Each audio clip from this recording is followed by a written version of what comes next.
All right, a rare Saturday edition of the Pat's Interference Podcast. And a rare edition because this is also an edition of the Pat's Chat Podcast. Michael Hurley taking off. Supposedly, it's vacation week if you have kids. I can't confirm this. I do know it's the NFL draft weekend, though. So this is a semi-wild time to take time off. We have the people's guest on the Pat's Interference Podcast, Doug Kyed, also co-host of Pat's Chat. It is Saturday morning, which means we don't have a full picture of the Patriots draft yet. But you and I were at Gillette past midnight last night. We obviously covered Will Campbell's selection on Thursday night. And I got to tell you, I feel like I got a good grasp of what the grades are going to be when they get posted later tonight and tomorrow morning, Sunday, and we take a big zoom out look at the draft. Nothing is going to be lower than a B+. And I agree. Yeah, pretty much. I mean, they've hit on a bunch of needs already. They seem to be drafting by the consensus rankings. There's not a whole lot to complain about. Even like the TreVeyon Henderson pick, I think was maybe the one that doesn't exactly fill the biggest need at the 38th overall spot. I don't think it was a reach for the player, but maybe a reach for the need. But they also sort of made up for that with later picks. So as a whole complete picture, this looks really good right now. And I can't imagine them doing anything in the 4th, 5th, 6th, or 7th rounds that'll really screw anything up, because obviously the first 3 rounds are more important. Yes. So here's the plan today. We are going to go pick by pick from Will Campbell to TreVeyon Henderson to Kyle Williams, who, as soon as the pick was made, I go, I think this is going to be my favorite pick in the whole draft. Lo and behold, as we're speaking now, 10:33 a.m. Eastern time Saturday, the Patriots still have 6 picks. So if this sounds like we're getting ahead of our skis, at least I am. And then, of course, Jared Wilson, the Georgia center, who you could argue could be your favorite pick. And I would listen to you about that. As well as some comments from Elliot Wolf last night. But if you had to just capture really quickly what the past, I don't know, what is it, 48 hours? This is where our brains start to melt around the draft. What has this been about, the Patriots draft? I mean, obviously it's been about improving their offense as much as possible. For the second straight year, they've spent their first 4 picks on offensive players. They dove really heavily into defense and the rest of the offseason with free agency and everything like that. And it's honestly good to see them address offense so much, because not to compare this to a past regime, but like if Bill Belichick was still head coach, if he was still in charge, and this isn't a knock against him, but like it would not have been surprising to see him filter in and scatter in some defensive players in there. Like maybe they even go defense right away. So they see their needs. They want to fill them. And Elliot Wolf even said last night that they're making these picks with their current roster in mind. And there's an argument to be made that teams shouldn't do that. And they should only draft the best available players. But clearly the Patriots roster had major needs. It needed a lot of help. And now they're trying to address all of those needs and all of that help with the draft. And it appears like they're making good picks as well. I would say it's about something even shorter than that. It's Drake May, right? I mean, all of these picks are here to help him, a quarterback who dealt with, as we documented many times here, basically every Monday, which meant after every game last season, the worst offensive line in the league, the worst receiving core in the league. You look at Will Campbell, their first pick, Jared Wilson, as of now, their most recent pick. In an ideal world, you have these 2 hyper athletes for their positions who played in the SEC blocking for Drake May for the next 5, 6, upwards potentially of 10 years. Whether or not they get there, obviously, is up for debate. And then TreVeyon Henderson and Kyle Williams are guys who not only just play running back and receiver, but take some of the burden off of Drake May, who last year, if he wanted a 40-yard play, he need to order it, he need to make it himself, and then somehow deliver it to himself and create everything on his own. Where if Kyle Williams, gets a clean release off the line, he's got a great release package. You saw this last year. He beat Travis Hunter for a touchdown. Or forgive me, it might have been 2023. The best corner in this class. And then you look at TreVeyon Henderson, who's not only got 4.4 speed, but averaged over 7 yards to carry last year. Yeah. Like these are guys who can create instant offense in a way that the Patriots have not been able to boast about or put on the field. I mean, forget Drake May. This is going back to the end of the Tom Brady years. Mm-hmm. Yeah, I mean, I think obviously we'll go pick by pick on this, but it does seem like all 4 guys that they've drafted so far can be immediate contributors. I do think maybe we have to slow roll a little bit on Kyle Williams, just because we don't know what that wide receiver group will look like. We don't know who's going to be there, what all their roles are going to be, but certainly, Will Campbell and TreVeyon Henderson look like they're going to be immediate contributors. Jared Wilson could win that center job, and we'll see what happens with Kyle Williams. But yeah, it does look like there's the potential for immediate contributors, guys who can make big plays, at least with Henderson and Williams, and then 2 potential stars across the offensive line as well. Yeah, and I think it's good. We should pump the brakes because I'm not going to be able to see straight at the end of today. So this brain is not working functionally. Basically 3-4 hours of sleep for the second straight night. But the potential is there. And even when you look at a guy like Jalen Polk, who I gave, a BP minus last year as a second round pick, and was like, does he really change my life? The athletic profile does not jump out at you. You don't see these catch and run plays. He's got a mature game, can win at all 3 levels. That's cool. But the upside there is not what I saw. So you're banking on Javon Baker, who, of course, fell to the 4th round because of character concerns. And as I always say, my favorite stat from last year had the same number of catches as the left tackle. Yeah. Kyle Williams is not that same dynamic of an athlete, but that potential is there. So I would say, just like any draft, of these 4 players in a really high-end outcome, you're looking at the bell curve, like that very thin positive end, 3 are starters. Okay, a little bit more towards the inside, more likely outcome. 3 are contributors, and then probably 50-50 that 2 are, and we don't know who they are yet. So this is not to say it's a guarantee. Before we do go pick by pick, we talked to Elliot Wolf last night, and there were a variety of things that he talked, about, and one of them was what we just talked about, which was, do you see these guys as potentially starting right away? Because there's an argument all of them could certainly push for that. He also revealed that there was a debate in the war room, which is not to say, oh my God, guys disagreed in the war room. It's just to say, you don't hear GMs or people in GM-like positions talk about this very much. I'll just let you explain what he said and what about that was interesting to you, if at all, because it really caught my attention. Yeah, no, he was saying that, before they were picking at the second round, there was a little bit of a disagreement about who they should take. He said that the other player that they were considering wound up coming off the board anyway. So all in all, it didn't ultimately affect things when they were actually sitting there at the 38th overall pick. But yeah, I mean, we were even debating last night, like, who could that other player have been that they were deciding between? And, it could have been Jaden Higgins, who went, I think, 4 picks ahead of them. Could have been Quinshon Judkins, who went 2 picks ahead of TreVeyon Henderson. Could have been the guard out of Arizona it was the Dolphins. Was it the Dolphins who traded up? Yes, right. The Dolphins leapfrogged the Patriots to take him at 37. So could have been him. Like, could have been a few of those guys who went before TreVeyon Henderson went. And I don't know. I mean, it was interesting to hear him say that. He said that it was a good conversation. They reached a conclusion, and it seems like that conclusion was TreVeyon Henderson. Elliot Wolf was on the phone right up until like a minute was left before their pick. So he was saying that, teams were calling, being interested in the pick or whatever. I will say that since it took them so long to make the pick, maybe they were kind of heavily considering some of those. Wolf did say yesterday as well, though, that there was a lot of like bad trade offers that they could just be like, no, not even like consider, which I thought was interesting. He wouldn't get into specifics on that one, but maybe those trade offers were bad. Maybe they were considering them, but they wind up with Henderson, who like very easily could have been a late 1st round pick. I think he was drafted right where he should have been.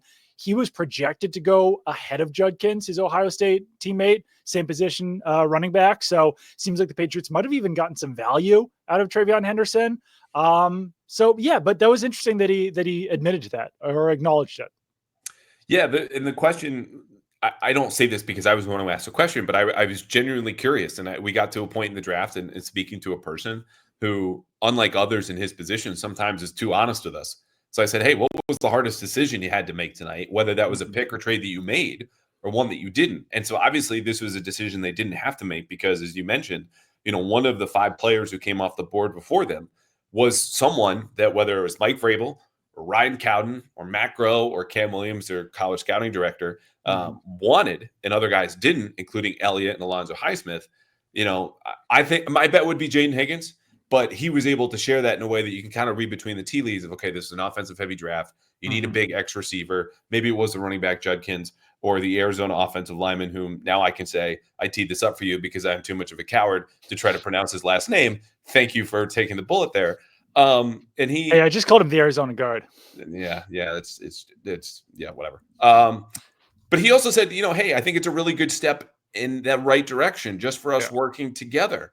And for a guy that I think many are fairly assuming will be gone next month, as is the case often when you have this regime change with new head coaches or GMs coming in who are personalities are empowered to make all the changes they see fit, and front office members, their contracts are up in mid-May. Like, this is when the shuffling happens. Doesn't sound like a guy who plans to be leaving. It's not up to him, but that's another kind of dynamic here that gets overlooked. And I've said on the record before too, I think Elliot, whose aunt lives down the street from him, his mother's side of the family is from here, has enjoyed the New England experience, might be happy taking a back seat for a little while, could be around. And I will just say this, as much flack as he's rightfully caught, and I've been throwing that on there as well, the guy still is a good evaluator. And that's not from me. That's from current GMs, former GMs, a guy who was an assistant GM 2 times before this and has risen up the ranks and basically lived in a front office his entire adult life. I think you start to see that here with the draft and some other moves that they made, even if it was not clear whatsoever in his first year in power. Yeah, I also think that the better this draft goes, the better chance there is that he sticks around, that they're like, hey, maybe this system's working. I have no idea. We'll see what happens when the draft is over and when, like you said, some of those contracts are up and some of those decisions are made. But he was out there talking to the media on Friday night. He's going to be talking to the media again at the end of Saturday night. Ryan Cowden also was talking to us on Saturday. So I find that a little bit interesting. Mike Vrabel was the first guy to talk to us, but he's certainly part of who they have outward facing to the media and to fans about this draft. Okay, you ready to talk some players? Sure. Well, first we're going to take a quick break.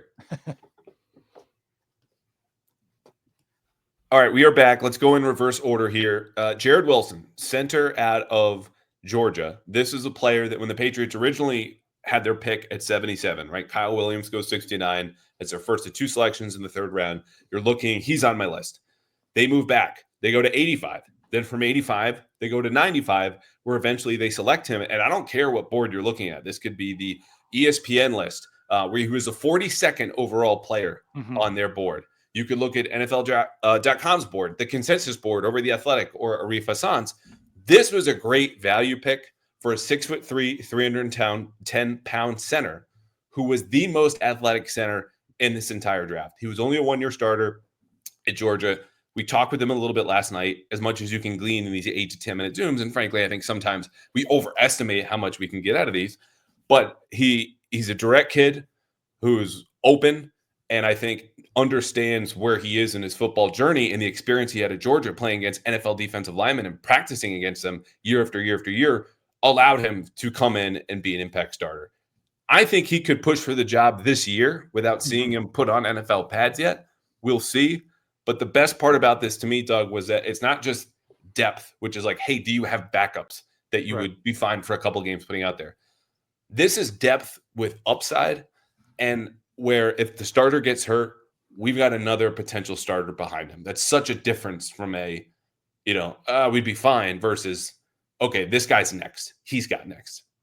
Yeah, and I think that this was also, I don't know if I think that if they had really felt like center was a major need, and if they loved Jared Wilson, I think they probably would have taken him 77th overall.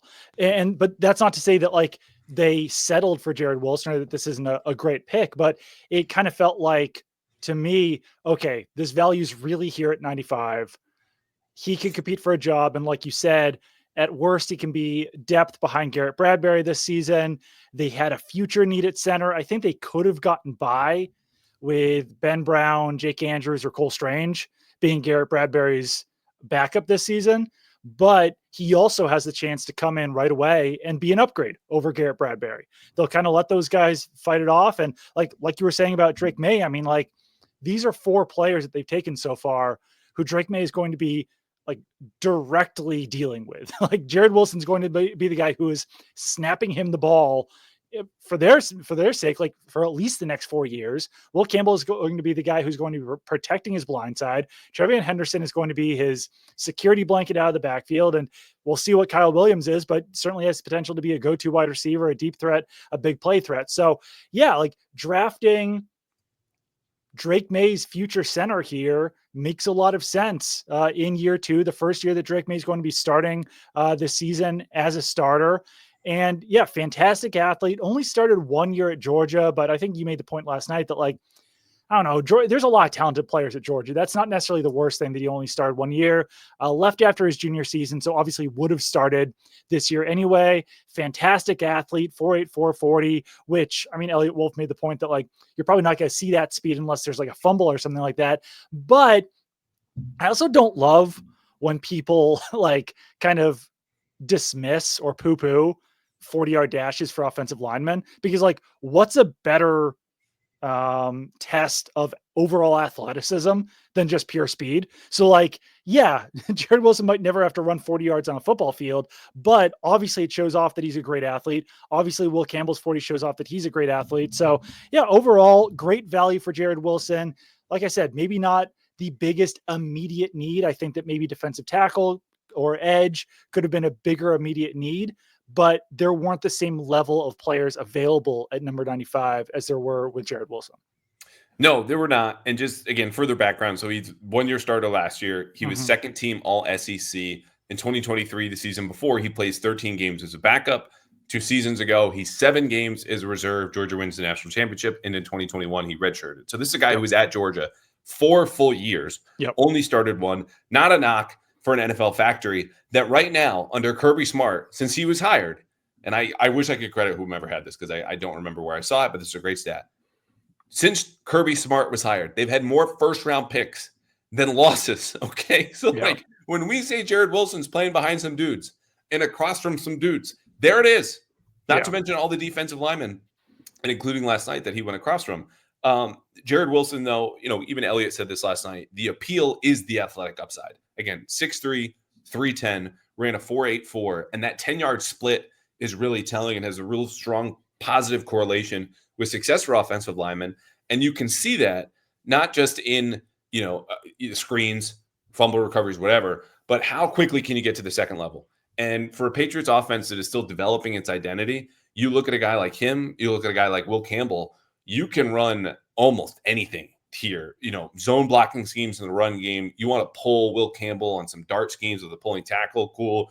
Jared Wilson on some pin and pull stuff. All of that's unlocked because of that talent here. They still need to figure out what they can handle mentally. But I like this a lot. And the last point about this, because let's get to the receiver.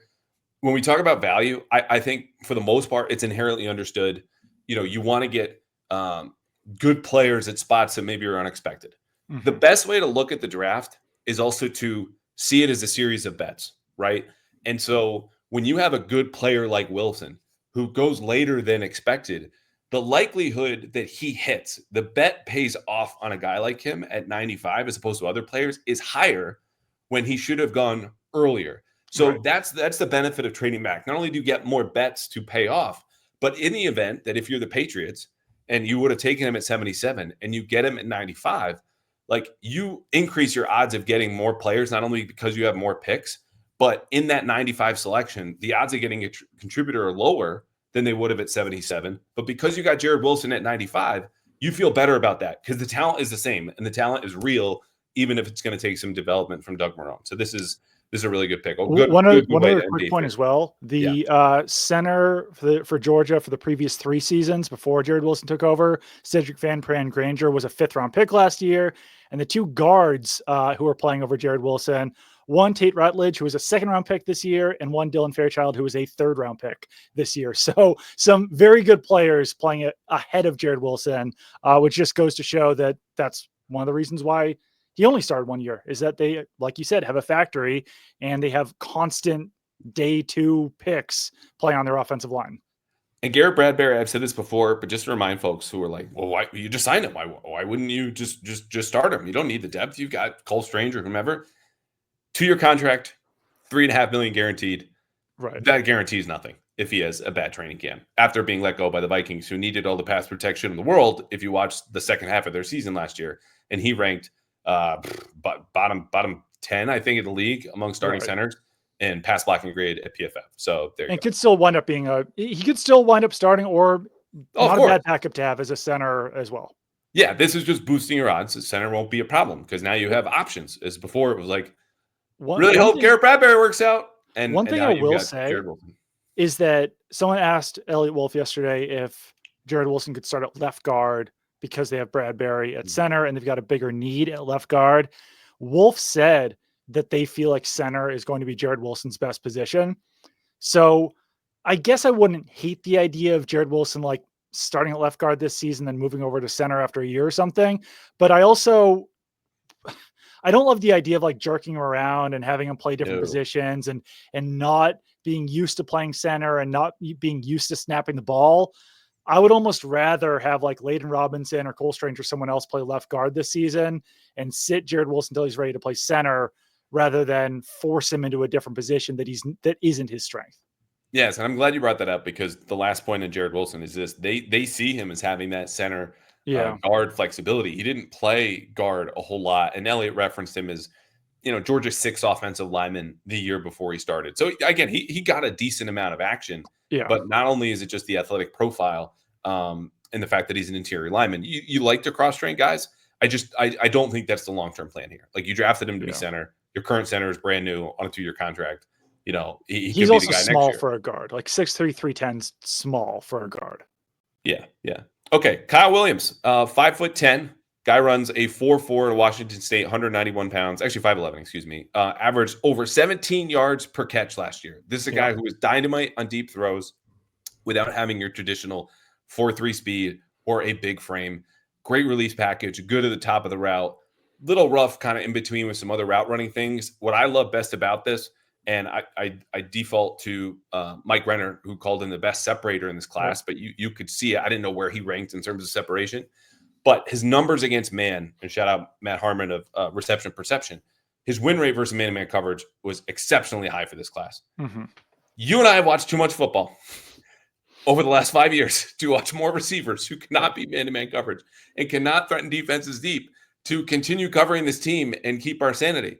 Fingers crossed that Kyle Williams, whether it's just winning against man-to-man or taking the top off, can do one of those things next year and the next couple of seasons, because that, in my mind, at least, is why they took him in the 3rd round to 69 overall. Yeah, I have high hopes for Kyle Williams. I think this is a great pick, good value there at number 69 overall. I think that just the big thing here to not get too far out of ourselves, in front of ourselves, my brain also isn't functioning, is just the amount of second, third round wide receivers that we haven't seen pan out with the Patriots. And obviously things might be different now with Mike Vrabel in charge, Ryan Cowden. Elliot Wolf has a bigger say than, he did back when Bill Belichick was in charge, but this is still a 3rd round wide receiver who's going to be learning a Josh McDaniels offense and playing for the Patriots. And like I said, this one might be different. It very well could be, but I just like, I think that that's the fear a little bit, is that like, I still want to wait and see. I think that like, he's a great deep threat, really good speed. Like you said, good separator. Seems like he's smart at finding holes in coverage as well. Good after the catch. Lots of things to like about Kyle Williams. The size and even hand size makes me a little bit nervous. I think his hands are only 8 3/4 inch. You really typically like to see a wide receiver's hands be 9 inches and bigger. And he did have some drop issues at Washington State or throughout his college career, which obviously the Patriots everyone hopes that doesn't happen, but he had 21 drops in 5 seasons. So not a ton when you average that out, but he had more drops than some other wide receivers. And I'm curious to see exactly where he plays. Probably like he mostly played outside at Washington State, and he was primarily their X wide receiver. Mm-hmm. At 5'11", 186 or whatever he is, he'd be one of the NFL's smallest X wide receivers. So maybe better for that Z role, maybe better in the slot. We'll kind of see how that all shakes out. But just the fact that he's got the ability to play X, that he's done it before, that he's got the speed, lots to like about Kyle Williams. There are. And again, I've watched some Kyle Williams. It's not been a ton. So I'm going to default to the guys who watch receivers all year round. And one of those is Matt Harmon, again, from Reception Perception. You see him at Yahoo Sports. And when you pull up his chart in terms of success by routes, there's a lot of green here. And some of the yellow are in breakers. They're, not great on corner routes as far as his success rate, which is still 55.6%, which is, people who don't have a frame of reference, it's red for a reason. It's below average. But where he makes his money, outs, curls, slants, comebacks, posts, and digs.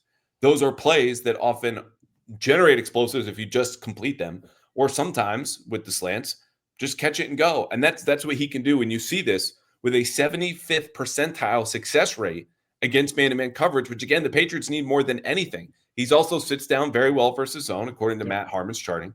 And you like that a lot. So yes, he did line up on the outside 77% of the time. He's got the frame and the skill set, again, winning off the line. And this is evident again, as if you watch only a couple of games like I did, you can see it.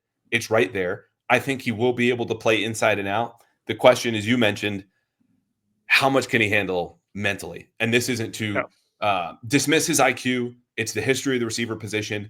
And to bring up once again from the owners' meetings, one of the most underrated things that Mike Vrabel has said all offseason that could change what happens this year for the Patriots is mentioning that Thomas Brown is a passing game coordinator, first in franchise history. Why is that important? What happens? He said, look, Josh has not had the benefit of guys from other systems coming to work with him. Okay, new ideas, fresh ideas, specifically how to teach receivers or other players parts of the playbook. How do you deliver this information? How do you package it so they can absorb it more easily and more quickly? And so if they're able to unlock some of that for Josh, which we know has been a blind spot, veteran receivers are the only ones that thrive here. That can unlock, of course, the players here like Kyle Williams, who can win off the line against man-to-man coverage. And if he gets free deep, has legit 4.3 speed. So he was, he's not shy when we talked to him also last night, which I love in the receiver room, though they had plenty of this last year and it was unearned. Asked to describe his game. He said, versatile, game-changing, electric. I don't know, man. I'm sold. Yeah, no. And I mean, like great after the catch. He was second in the FBS in yards after catch per reception, which that can be a little bit, I don't know. You can't always fully trust that because like if a guy catches a 20-yard pass and catches on the fly and runs for a 80-yard touchdown, then obviously like 60 yards of that is, so it's not always like catch and go yards after catch, but he was very good at picking up yards after the catch. And that's something the Patriots, I really have struggled with, like for the past, like I'd even say like 10 years or so, is getting guys who can make plays after the catch. That has not been a strength of the Patriots program over the last few years. No, and it's, for a lot of offenses that go from bad to good or good to great, like that's low-hanging fruit that they just reach out and get, because a lot of it's through play design. You do need the personnel with the juice to do that.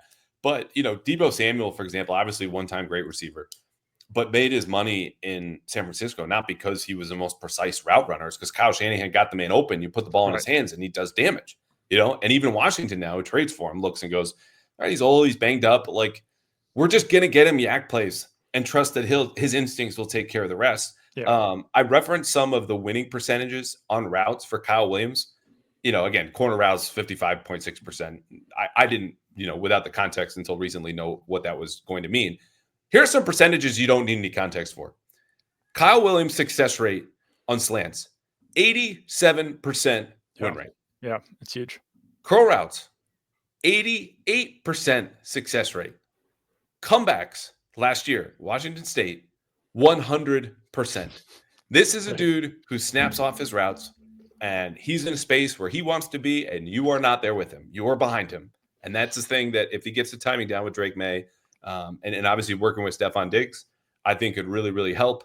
We will see. This is a crowded receivers room, which might be even smaller by the time that we finish this podcast or later on today if they do trade Kayshon Boutte. This is a guy who should be useful in the league for a long time, whether or not the Patriots get all of that out of him. And we should note, fell to 69 in what was deemed a bad receiver class. We don't know, but I like this bet. I like it a lot. Anything that we missed on Kyle Williams? I don't think so. No. Okay, cool. All right, so let's get to the pick. You and I were, I think, lower on than consensus, and I rankled some folks on Twitter last night, which is not a place that you find very many folks who are too upset. Right after this. Okay, I want to start on TreVeyon Henderson by saying this because I've written it. I've tweeted it. He's an all-around back. Yeah, he did it all at Ohio State. There's a lot to like about this player. Explosive, fast, good in blitz pickup, physical, showed improvement over his 4 years as a starter at Ohio State. I still didn't love the pick at 38 because it's a deep running back class. I think the fact the Patriots took this under a minute was telling. Had a debate about it before they even made the pick at 38 was telling. Doesn't mean it's not going to work, but this is a player who is now RB2, RB3, depending on when he gets here, and there should be a role as a pass catching back. I just worry that the Patriots offensive line is not going to be able to give him the help that he needs. And that's why I was not as high in this. When you look at guys like RJ Harvey, even Dylan Sampson is still available here as we enter day 3. Bashal Tuten, really, really good college player. I think will be productive in the NFL. My only question was value, and I think you were in the same line of thought. Yeah, I will say that I was listening to some of what Albert Breer had to say about the pick, and obviously Albert Breer is going to love every Ohio State player in the draft, but he was comparing him to Jahmyr Gibbs. I think that kind of reframed the pick in my head a little bit more, where like the Patriots don't necessarily have like a David Montgomery. I think that ideally that would be Ramondre Stevenson, but like the Lions offense works so well with that two-headed attack of David Montgomery and Jahmyr Gibbs. And if TreVeyon Henderson can even be like 85%, 90% of Jahmyr Gibbs and be that guy who can spell Ramondre Stevenson while also serving as a third down component, it makes me feel a little bit better about the pick. And I think that there are similarities between Jahmyr Gibbs and TreVeyon Henderson. They're right around the same size. They're both like, I think Jahmyr Gibbs is like 5'9", 200. TreVeyon Henderson's 5'10", 200. They're both big play threats. They both have great speed. I think Gibbs is a slightly better pass catching back. Maybe Henderson's a little bit better as a pass blocker. So, you know, there's some give and take there, but like the Lions took that type of player 12th overall, and the Patriots took that type of player 38th overall. So that in itself just makes me feel better about it for the Patriots' sake. If he can be Jahmyr Gibbs light, Jahmyr Gibbs, like if he can be Jahmyr Gibbs rather than, let's say, like Shane Vereen, who also was a very valuable player for the Patriots. They won a Super Bowl with Shane Vereen as their third down back, but he was a little bit more of a limited player who was drafted in the second round, who didn't do a whole lot on early downs, was really primarily almost exclusively a third down back. Same thing with James White. Once again, extremely valuable player for the Patriots, probably the best third down back in Patriots history, one of the best in NFL history, but he was a 4th round pick. You don't necessarily want to take that at the top of the second round when there are guys like Dylan Sampson and other players available later. But if TreVeyon Henderson can be that plus as an early second round pick, then I am feeling better about it. Like I said, they had other needs. They had edge, they had wide receiver, they had defensive tackle. I think they could have addressed running back later, but if they truly do believe that Henderson can be that much better than the guys who are still out there right now, then I think it is worthy of a pick.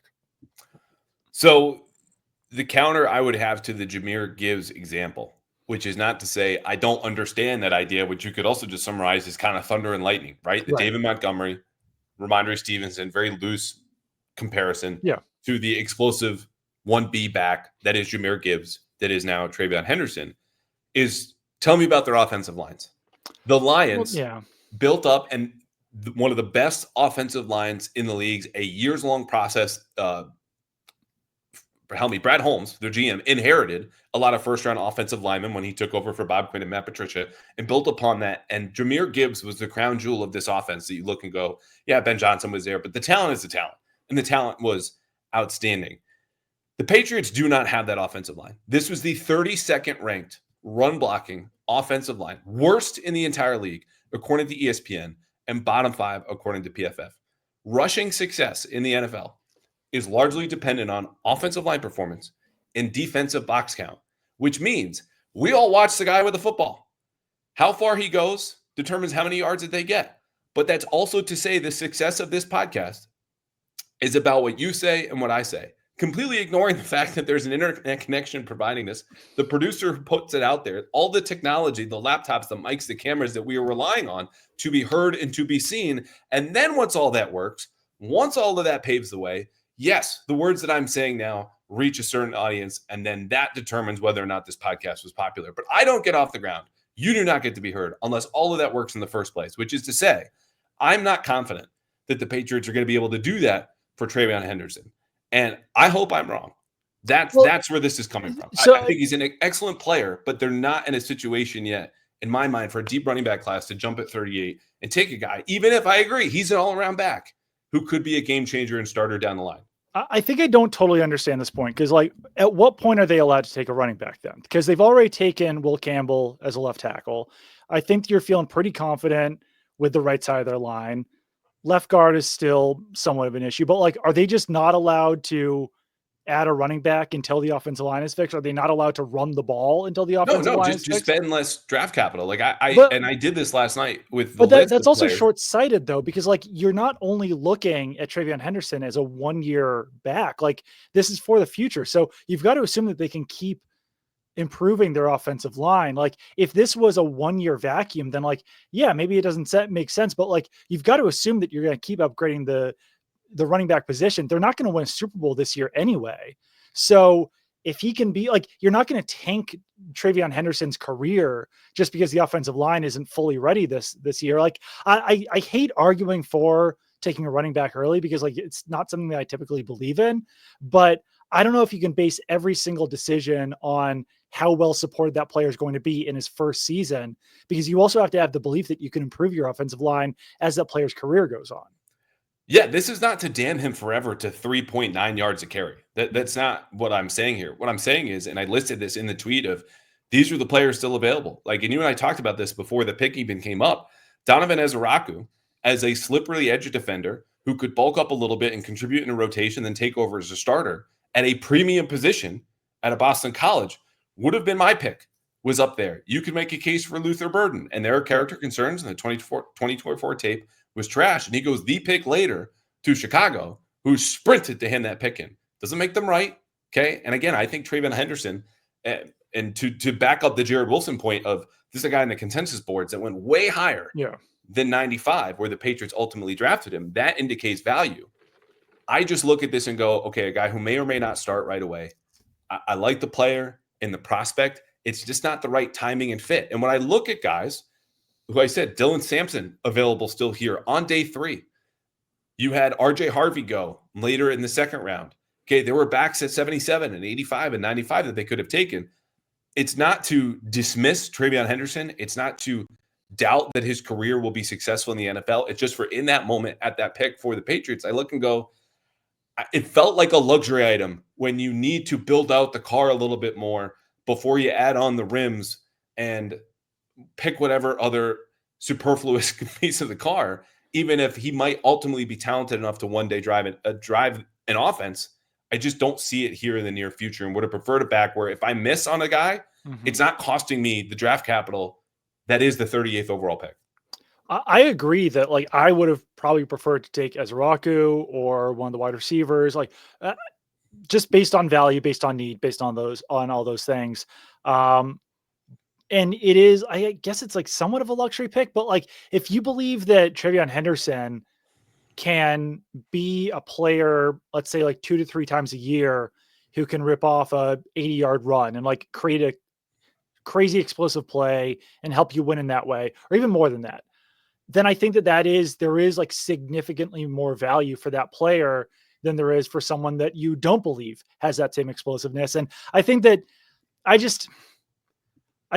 you do have to, maybe you don't have to take every pick in a vacuum, but I just specifically don't need the offensive line fully in place before you spend that high of a pick on a running back, if you do believe that running back is significantly better than the other ones who are available, and if you do think that's a good value. So I do think that he was far and away the best running back available at that spot, maybe more so than the other positions. But I mean, obviously I do still believe that they need better help at edge defender right now too, and defensive tackle. Yeah, and look, if you want to push back, and I welcome this, like this is the point of the draft, this is the point of having a podcast. You could say, hey, Callahan, the edge class is really deep too, and your guy, recording right here, Baron Sorrell, this guy Jack Sawyer, I don't know if anyone's ever heard of, also around here at 106, I think they're picking. I don't know. You can wait. There are some good ones, yeah. There are some good ones. There are good ones. So, look, I want to be clear. I think TreVeyon Henderson is a really great runner. And I want to talk after we finish this portion of the debate, argument, whatever, to talk about why he is a really good player. Yeah. I just think, and this is a different example, when you look at Saquon Barkley's career and him being a top 5 pick and what happened in New York and how much winning was done and how good they were on offense and the change in scenery for him, going from one of the worst run blocking lines in the league in New York to Philadelphia, and how they took off there because the infrastructure was in place, which is not to say it needs to be perfect. There is no perfect in the NFL. That tells you exactly why you don't take running backs that high. This is not a top 5 pick. It's not even a first round pick. It's not a top 35 pick. I get that. But you are the New England Patriots with a depth chart that needs help in a lot of places. I would have waited a little bit longer. They didn't. They might prove me wrong. I hope TreVeyon Henderson has a good, long, healthy career. Anything else before we pivot just to why he's a really good running back? No, I don't think so. Yeah. And I mean, I think that he can be a really good running back. I think that, as Elliot Wolf said, he's got 3 down potential, good pass blocker, good pass catcher, might need a little bit more help route running because didn't catch a ton of passes at Ohio State, but he wasn't necessarily like the bell cow, but he had 2,000-yard seasons during his career at Ohio State. He showed that he could run between the tackles, undersized guy at 5'10", 200 pounds, but I've mentioned this before, like Josh McDaniels didn't shy away from using undersized backs on early downs. Like the Patriots in that same offense had Dion Lewis play an early down role. They had Danny Woodhead play an early down role. So yeah, TreVeyon Henderson doesn't look like Saquon Barkley. He doesn't look like Ramondre Stevenson or Antoine Smith or Ben Jarvis Green Ellis, but like they've had those guys play early down roles in that kind of hybrid bell cow / pass catcher role. And that's ultimately how I view Henderson. I view him less like a Vereen and James White. Yeah, I don't see him in that vein at all. I think that might be his role initially, again, given the pass catching skills, and we'll see the trust they put him in blitz pickup. Like he's capable there. You start small. I could also see a path where, 4 years ago, we're watching Ramondre Stevenson go from rookie who fumbled in the opener, don't see him for 4 weeks, and then middle of the 2021 season as a rookie, break out, and you watch him touch the football and run with it, and you're like, oh, he's the best runner on this team, and it might not be close. Like TreVeyon Henderson does have that type of raw talent. The number 1 running back coming out of high school in 2021. Okay, 5-star recruit, immediately a freshman All-American who had almost 1,300 yards at Ohio State. Which again, within the context, great offensive line. They're overpowering teams. 10 out of 12 games they just line up on the field. That's what Ohio State does. He gets banged up the next 2 seasons. One of those was a rib injury. He called a cheap shot. And so that's when he was more of the bell cow back. What I really like about him and what you need at that 38th overall pick, in addition to an impact player this is not a premium position, but it is what it is now. He was a team captain. He was open to splitting the backfield, which he'll have to do in New England and under Josh McDaniels, who has never given the most percentage of third down snaps to the guy who also has the highest share of early down snaps. There are pretty much running back by committee.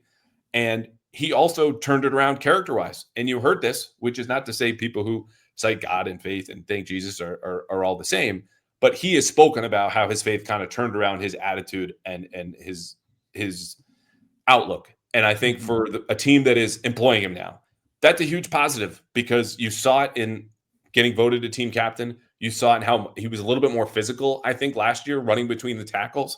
That's a guy who's willing to do hard things, willing to sacrifice for his teammates. And it paid off in the biggest possible way when they won a national championship. I think he's a really good player. Just wasn't the right timing for me. Doesn't mean I'm right. That's all. Yeah, no, I'm fine with the pick. I wasn't the most excited about, but the way that the rest of the draft shook out for them, at least on day 2, made me feel better about it, I would say. Yeah. Okay, Will Campbell. We spent 3 months talking about this guy, and I don't want to talk about his arm length any more than I have to at all. The Patriots have made clear they see him as an exception to the rule, which is the arm length, his wingspan, which would be the shortest in the last 10 plus years of any tackle in the NFL if he does stick and start at left tackle. The case for Will Campbell is that exceptions in the NFL, which exist on a height basis, weight basis, length basis, are all exceptional athletes and exceptional competitors to begin with. Okay, Drew Brees had an Hall of Fame release, decision-making, and accuracy, which allowed him to compensate for being a 6-foot-tall, barely quarterback. Will Campbell is an elite athlete. Yes. Everything we've heard indicates he's an elite competitor and leader. So his chances of becoming this exception, even if he is going to be a one-on-one, are higher than normal. I still need to see it. Again, does not mean that I'm right. But look, he does not sound like a 21-year-old when we heard him talk on Friday. And everything that they're going to do to give him a chance and work around his skill set has me believing a little bit more. But it's interesting because I don't. Do you see him as like the foundation upon which they built the rest of this draft class, or do you see even if they kick him inside to guard and the day 2 guys hit, this is still a really good class? If obviously. Yeah, I mean, like if TreVeyon Henderson winds up being a pseudo starter, if Kyle Williams is a starting wide receiver, if Jared Wilson is their center of the future, and if Will Campbell has to play guard, then I think this is still a pretty decent draft class. So that helps. But if Will Campbell has to be a guard and those next 3 picks don't hit, then yeah, it's maybe not an outright disaster, but it certainly looks a lot worse than the way that we're talking about it right now. It does feel like they're going to give him a very long leash to play tackle, though. I don't think that they're going to be moving him inside to guard at the first sign of trouble this offseason. I think that they are going to fully see what he can do at left tackle, maybe even into the season before they even consider moving him to guard, because that's what he needs to be in this offense. You cannot go back to Vidarian Lowe or Demontre Jacobs or Caden Wallace until all of your options are out on Will Campbell. So no, I would say on Will Campbell is that, like, maybe he winds up being a Pro Bowler. Maybe he winds up being an All-Pro. The outlier on his length and wingspan makes that more unlikely. But if you take Will Campbell at number 4 overall, and if he can be Nate Solder as like a top 10 to 15 left tackle for the next 6, 7, 8 years, whatever it is, then in this draft class, he's still worth the 4th overall pick. Smashing success. Smashing success. Even like Colton Miller never made a Pro Bowl. If he winds up being Colton Miller, you're feeling very good about this pick. I'll give you one more name, and a guy who's made 2 Pro Bowls. And we've talked about this before, so I built this up like there's a surprise for you, but there's not. Brian O'Neill. Right. Guy whose wingspan coming out of Pitt, he was a 2nd-round pick, another seasoned starter, and Pitt's not LSU. I get that. But whose wingspan is barely an inch longer than Will Campbell. Like, this is a narrow frame guy with good footwork, a lot of experience, and was not the athlete that Will Campbell is. And he has started for 7 seasons now in Minnesota, more than 100 games, and made 2 Pro Bowls, and has been a leadership pillar in that locker room for what's been mostly a competent franchise since he's been there, which is not to credit them going, all the places they've been or haven't been to Brian O'Neill. The point is, he succeeded with a very, very similar wingspan. And even if Will Campbell technically will be the first offensive tackle with a wingspan under 78 inches to stay at the position and not have to kick inside to center or guard, of which you've seen a lot of day 1, day 2 picks have to do, or maybe not many day 1 picks, but a lot of day 2 picks have to do. You look at Brian O'Neill, he plays right tackle. Will Campbell could be the opposite side. You get 2 Pro Bowls out of this guy? Yes, more than worth it. I agree with you outside of the not as good of an athlete, because Brian O'Neill is actually like an insane athlete. He ran a 4.82 with a 7.14 3-cone. His 3-cone would have been like pretty decent for a wide receiver, and he weighed 300 pounds. So other than that, I agree with you. But yes, both very good athletes, and that's how you can survive with a smaller wingspan in the NFL as an offensive tackle. Now I need Will Campbell and Brian O'Neill to do like a sit-up contest, because my only recourse is his core strength. And watching Will Campbell recover on some of his losses, which, look, losses are bad, but it's just insane because you were like, this is flexibility and a core strength that should not be available to all offensive linemen. I will also say that Campbell ran almost as well with 20 pounds heavier. So obviously that makes that plays a factor as well. Brian O'Neill, 34 1/8 inch arms, but also a very small wingspan. Like, that's rare. He's got like an even smaller shoulder frame than Will Campbell for him then. Yeah. He's like walking down the aisle of an airplane, arms like outstretched, carrying 2 bags, and he's not hitting anyone in the aisle. Like anyone sitting down with that wingspan and that broadness of his shoulders. Okay. So he's an insane athlete, but it backs up the point, right? Like, exceptions in the NFL to these prototypical rules are exceptional athletes already and exceptional competitors. And I think the Patriots have that in Will Campbell. We'll see. It is interesting to me when we talk to him Thursday night and then Friday, and we got to go soon, that he mentioned the Patriots wanted to try something new. It sounded like some technique in that workout that is now famous for him putting Mike Vrabel on his ass. And that to me says they have a plan for, hey, you know, all that inside pressure you would give up when you would, you know, kind of overset to the outside, understanding that your length was not an asset and you're trying to get there first. All right, we got a counter for you. And it sounds like they really liked his adaptability and how quickly he picked that up, which is something Vrabel's gone on and on about since then. So I'm curious to see what those answers are. Definitely. Yeah. No, yeah. That was interesting that he was saying that they were teaching him some things during that workout. But sounds like, you know, just as much as everything else, they were really impressed with his character and what kind of vibe he's going to bring to the building. So that was seems like a pretty big part of them being comfortable with him at the 4th overall pick. Huge. Like you can feel the maturity for a 21-year-old. And look, this is something we all do. I think a lot of beat writers do. We're going to write stories about the draft picks now. We're going to get to know them, talk to their teachers, people close to them, sometimes the family members, the high school coach who always gets a phone call. And then you write positive stories about this. Will Campbell, I never would have guessed, closing my eyes and listening to him as a 21-year-old.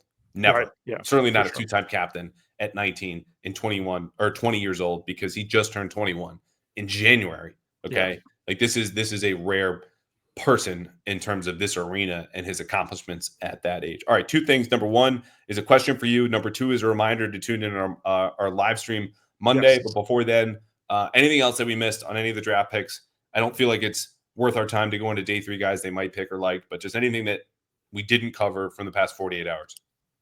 No, I don't think so. Not as far as a Patriots perspective goes. Obviously very interesting draft overall with Schroeder Sanders now falling into the 4th round, but that has nothing to really do with the Patriots. Just pretty fascinating to see that fall there. Except for the split-second heart attack you and I had. I think it was at 69. We thought they might take him, or 95. 95, I think it was, tweets. Yeah, it was right after Dylan Gabriel went. There's a lot of, oh my God. We're like, no. Who saw the pick? Who tipped the pick? This can't be happening. Which is only to say that for 2 guys working on a deadline, we don't like a big mess when we're up against it. This is not to knock Shedeur. It's just to say not the time or the place for us in a very, very selfish way. All right, Monday night, we have another live stream. This is going to be awesome. Huge show. The last one was pre-agency with Fitzy. Ton of great guests. This is going to be post-draft. You know more about this than I do, so tell the people what they need to know. Yeah, we got Danny Kelly and Danny Heifetz. We got Steve Palazzolo and Sam Monson. We got Mina coming on. We got Taylor Kyles. We got Phil Perry. We got Mike Giardi. We got Michael Hurley. We have Andrew. Did I miss anyone else? What time is it? I think you got the rundown. 7:30 on Monday. And Jason McCourty, you know, just a former Patriots player, former NFL player, now on ESPN. So he'll be joining as well. So yeah, it's gonna be 7:30 to 10. You and I will be hosting it. We'll be bringing on guests in 15-minute increments. You can watch it on the Pats Chat channel. You can watch it on CLNS channel. You can watch it on Andrew's channel. You can watch it on Twitter. There's going to be many places to watch it. We're doing it as a fundraiser for my Leukemia Lymphoma Society campaign. So you'll be able to send in super chat questions, get those questions answered. Then we're going to have some raffle items as well. If you submit super chats, you can just donate straight to one of the LLS sites. So it should be a lot of fun. Really looking forward to it. Really sneaking up on us here, and it's going to be a good time. It's going to be awesome. I can't wait to ask my own questions to folks like Mina and Sam and Cousin Steve and the Dannies, who just might hang out for the whole show because we can't kick them out, which would be more than fine. But look, if you want your draft questions answered or anything about the Patriots from those folks, it's a small donation to the best possible cause in cancer research. And people who listen to my show, and obviously yours, are familiar with this. Come hang out Monday, 7:30. I'm sure we will go until 9:30, 10 at the very latest. Show up on YouTube, look for our socials, come hang out, donate $5. Just hang out. Get whatever question you want answered from any person that Doug just listed. It's going to be an awesome time. And yeah, those raffle items, one of which we got from someone close to the Patriots just a couple of days ago. Yeah, and absolutely. I'll just say there are a lot of signatures involved on that one. So I'm excited. All right, we have to go. Day 3 of the draft is 34 minutes away, and we got to get ready. So thank you. We'll be back Monday. That will be posted to my feed, to Doug's feed, as well as being a live show. After that, TBD for Pat's Interference. I think we will be taking a little bit of a break, but we will have more male fans on to do the same thing. $5, $10 to LLS. You come on the show, talk about whatever you want. Sound good? Absolutely. Yeah. Yeah. We will talk to you guys later, and we'll probably continue doing Pats chat because what the hell else are me and Hurley going to do? So yeah, keep listening to that once a week. Yeah. Until Hurley goes back to Florida for the schedule release, the last big event we have on the calendar. Yeah. I know, right? See you, pal. All right. Bye.